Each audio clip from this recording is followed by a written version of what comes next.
Good morning, brains. I hope you guys are having an amazing, amazing day so far. Another late start for me, so let's get into it. We were right in the middle of joking about Socrates getting murdered. Okay.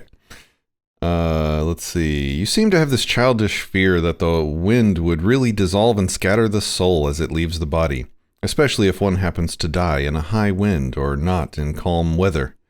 Thebes laughed and said, "Assuming that we were afraid, Socrates, try to change our minds. Or, rather, do not assume that we are afraid, but perhaps there is a child in us who has these fears.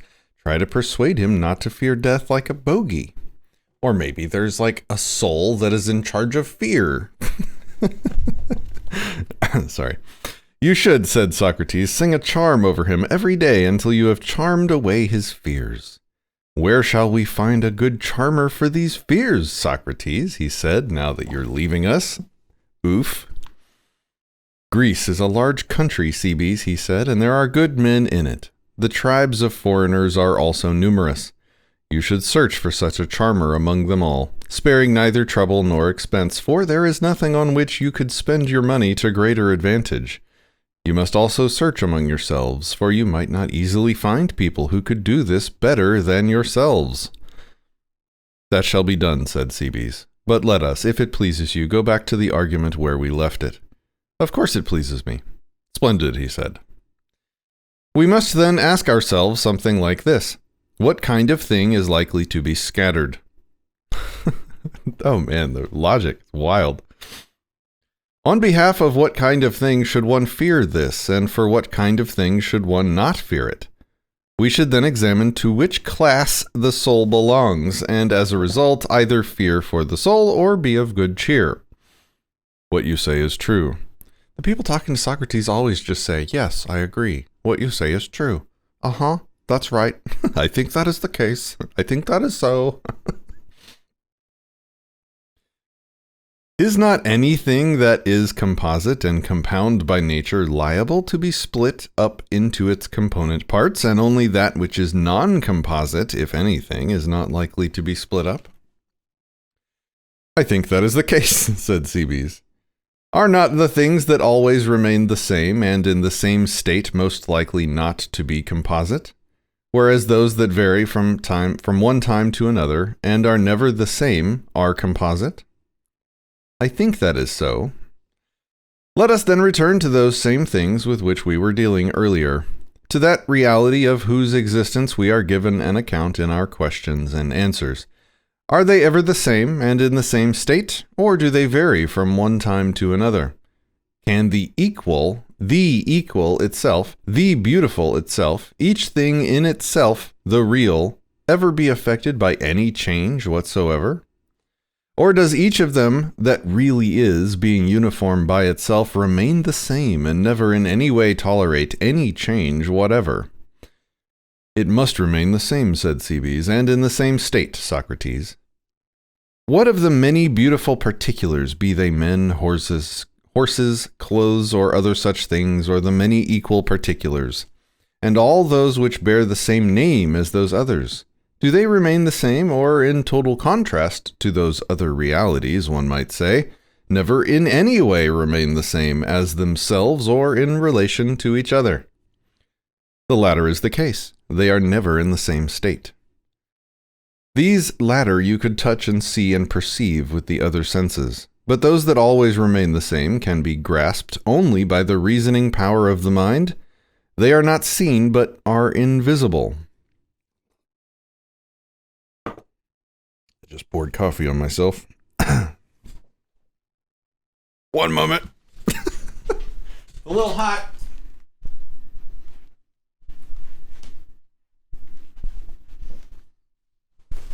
Okay. I will survive. I am now Patrick the Wounded Philosopher. Where was I?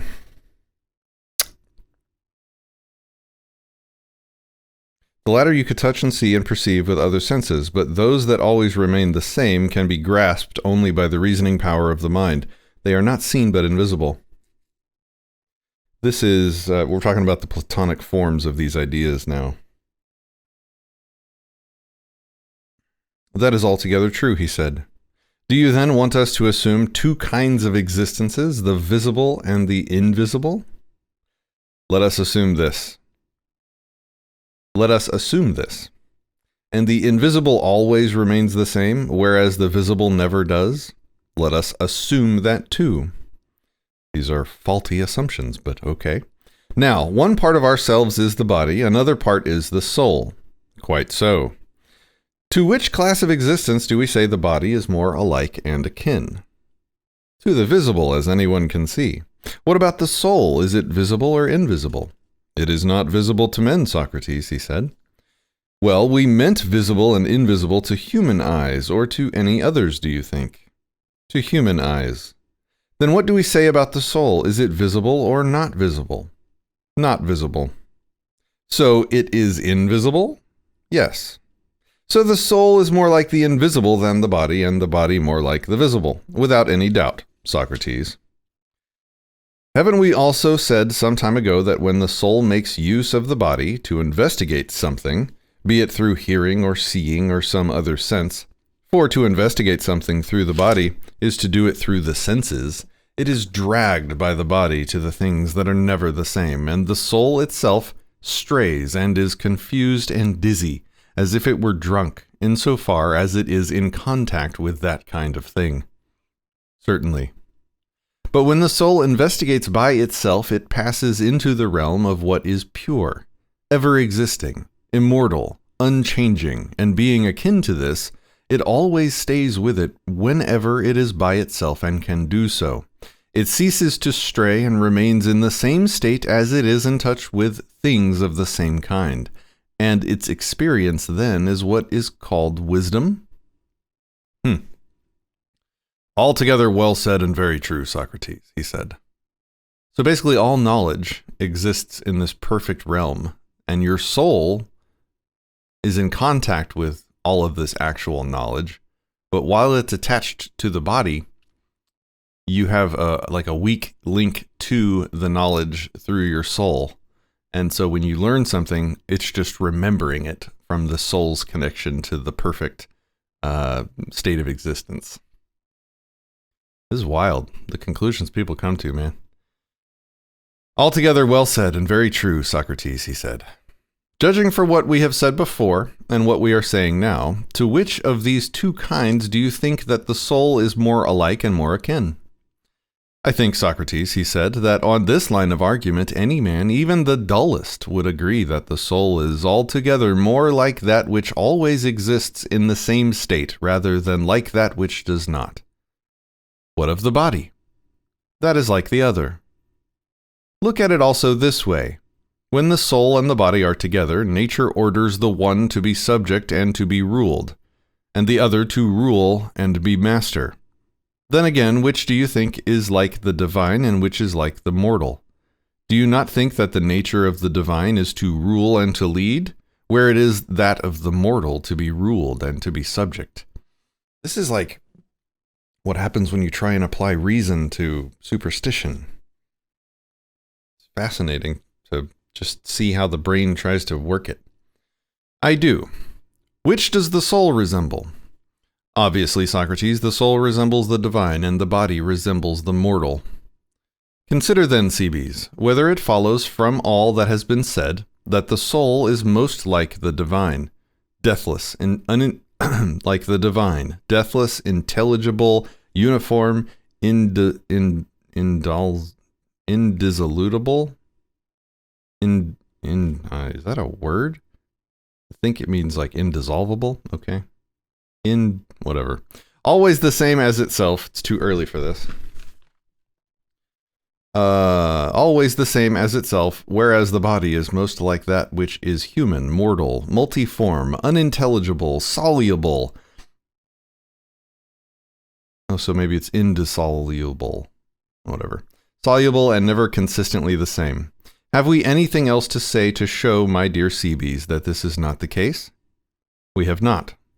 Well then, that being so, it is not natural for the body to dissolve easily, and for the soul to be altogether indissoluble. Hey, I did it that time. Or nearly so?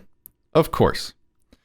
You realize, he said, that when a man dies, the visible part, the body, which exists in the visible world and which we call the corpse, whose natural lot it would be to dissolve, fall apart, and be blown away, does not immediately suffer any of these things, but remains for a fair time, in fact quite a long time, if the man dies with his body in a suitable condition and at a favorable season. Is he going to say because the body sticks around for a while because the soul's still stuck to it? If the body is emaciated or embalmed, as in Egypt, it remains almost whole for a remarkable length of time. And even if the body decays, some parts of it, namely bones and sinews and the like, are nevertheless, one might say, deathless. Is that not so? Yes. Will the soul, the invisible part, which makes its way to a region of the same kind, noble and pure and invisible, to Hades, in fact, to the good and wise God, whither, God willing, my soul must soon be going. Will the soul be of this kind in nature, be scattered and destroyed on leaving the body, as the majority of men say? Far from it, my dear Cebes and Simmias. But what happens is much more like this. If it is pure when it leaves the body and drags nothing bodily with it, as it had no willing association with the body in life, but avoided it and gathered itself together by itself, and always practiced this, which is no other than practicing philosophy in the right way, in fact, training to die easily. Or is this not training for death?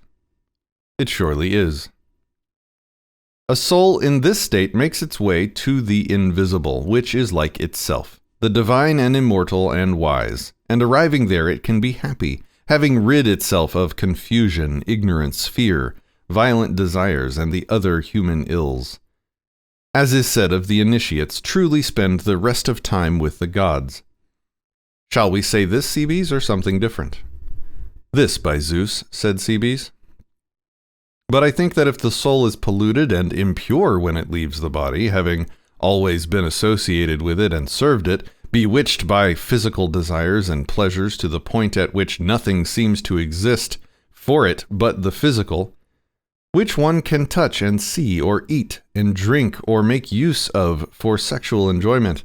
And if that soul is accustomed to hate and fear and avoid that which is dim and invisible to the eyes, but intelligible and to be grasped by philosophy, do you think such a soul will escape pure and by itself? Impossible, he said. It is no doubt permeated by the physical, which constant intercourse and association with the body, as well as considerable practice, has caused to become ingrained in it? Quite so. We must believe, my friend, that this bodily element is heavy, ponderous, earthly, and visible. Through it such a soul has become heavy and is dragged back to the visible region in fear of the unseen and of Hades. It wanders, as we are told, around graves and monuments, where shadowy phantoms, images that such souls produce, have been seen. Souls that have not been freed and purified, but share in the visible and are therefore seen. That is likely, Socrates. It is indeed, Cebes. Moreover, these are not the souls of good, but of inferior men, which are forced to wander there, paying the penalty for their previous bad upbringing. They wander until their longing for that which accompanies them, the physical, again imprisons them in a body. And they are then, as is likely, bound to such characters as they have practiced in their life. What kind of characters do you say these are, Socrates? Those, for example, who have carelessly practiced gluttony, violence, and drunkenness are likely to join a company of donkeys or of similar animals. Do you not think so? Very likely. Those who have esteemed injustice highly and tyranny and plunder will join the tribes of wolves and hawks and kites. Or where else shall we say they go? Interesting. So bad souls have flavors left over from the humans they were attached to, and so they go hang out with certain species of animals based on the flavor. Interesting. Okay, cool. Well, I've been doing some reading. And this is, again, this month's theme is truth. And so My thoughts. I had some quotes written down from some books I was reading and some old dead people, as usually is the case, about speaking, about talking too much. Today's thought that I'm going to think about is say less better. So this is a lot like the do less better, but say less better. You can't learn much truth while you're talking. Shut up more. Let me read you some of these quotes that I'm going to be thinking about today. The more you say, the more likely you are to say something foolish. A person who cannot control his words shows that he cannot control himself and is unworthy of respect. Here's another one. But the human tongue is a beast that few can master. It strains constantly to break out of its cage, and if it is not tamed, it will run wild and cause you grief. Oh, that's happened to me, for sure. Another one. This is from Leonardo da Vinci. Oysters open completely when the moon is full, and when the crab sees one, it throws a piece of stone or seaweed into it, and the oyster cannot close again, so that it serves the crab for meat. Such is the fate of him who opens his mouth too much, and thereby puts himself at the mercy of the listener. Learn this lesson. Once the words are out, you cannot take them back. Keep them under control. Be particularly careful with sarcasm. The momentary satisfaction you gain with your biting words will be outweighed by the price you pay. Yeah, that doesn't go just for sarcasm. That's for everything. The momentary satisfaction you gain with your words might be outweighed by the price that you pay for them. So today, I'm going to think about what I say and how I talk to people and communicate. I'm going to try and be quiet more, because when you're quiet, other people talk. And that's when you learn things about them and about the world. That's when you can find truth. You don't really find much truth while you're talking. Talking is a tool that should probably be used like a lever, a force multiplier. You say a few things, you apply a little force to one end of the lever, and on the other side, great things happen. Or like a scalpel, where, it's very controlled, very targeted, very thoughtful action to make something happen. No more than is necessary. Say less, better. All right, guys, I have a good day today. I'm actually going to go. I'm about to go do some manual labor for a charity that builds things for Make-A-Wish kids. And I wanted to do some manual labor today because I don't get enough of that. So it's good to work the body out, and it's good to work the body out for good causes. So that's what I'm going to do today. All right, guys, have a great day. See you tomorrow.